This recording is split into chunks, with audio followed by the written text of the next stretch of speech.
বাংলা নতুন বছরে নতুন রূপে টালা ট্যাঙ্ক। পুরনো মরচে ধরা চেহারা নয়, নীল সাদা রঙে রঙিন ১১৩ বছরের পুরনো টালা ট্যাঙ্ক।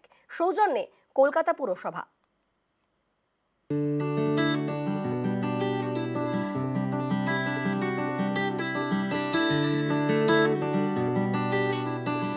টালা ব্রিজ দিয়ে গেলে নজরে আসে টালা ট্যাঙ্ক। ১০০ বছরের পুরনো জলাধার। সেই ঐতিহ্যবাহী ট্যাঙ্কের গায়ে এবার নতুন রং, নীল সাদা। কলকাতা পুরসভার উদ্যোগে নতুন চেহারা পেয়েছে টালা ট্যাঙ্ক।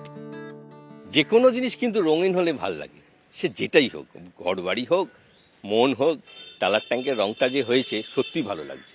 ওটা রংটা তো শুধু ভালো লাগার জন্য নয়, ওটা ইস্পাতের উপর একটা লেয়ার দেওয়া হয়েছে যাতে স্টেবিলিটিটা বাড়ে। রিপেয়ার করেছে কর্পোরেশন, কলকাতা কর্পোরেশন, এবং রংটা খারাপ করেনি। রংটা তো করা দরকার, নাহলে রং না থাকলে আবার রং পড়বে। যার জন্য যেটা করেছে সেটা ভালোই করে হয়েছে। ১৯১১ সালে টালা ট্যাঙ্কের উদ্বোধন হয়, আর ২০২৪ সালে টালা ট্যাঙ্কের গায়ে নতুন রং। ১১৩ বছর বয়সে এতদিন যে টালা ট্যাঙ্কে দূর থেকে দেখলেই মনে হতো মরচে ধরা লোহার কাঠামো, এখন সেই ঐতিহ্যের গায়ে নীল সাদা রং।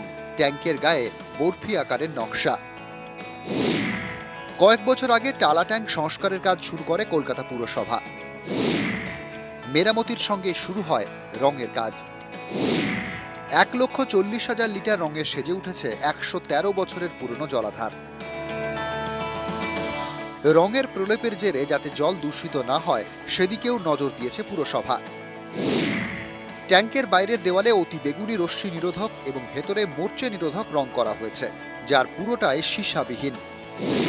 যাদবপুর বিশ্ববিদ্যালয় এবং অন্ধ্রপ্রদেশের এক সংস্থার পরামর্শে টালা ট্যাঙ্কে রং করেছে কলকাতা পুরসভা। টালার ট্যাঙ্ক কি থাকবে? টালার ট্যাঙ্কের ক্যাপাসিটিও কমেনি।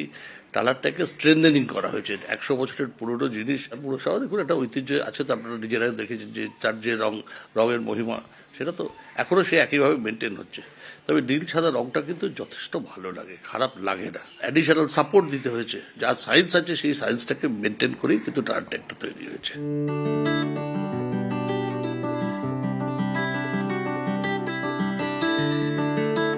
নতুন বাংলা বছরে কলকাতা পুরসভার নতুন উপহার, একেবারে নীল সাদা টালা ট্যাঙ্ক।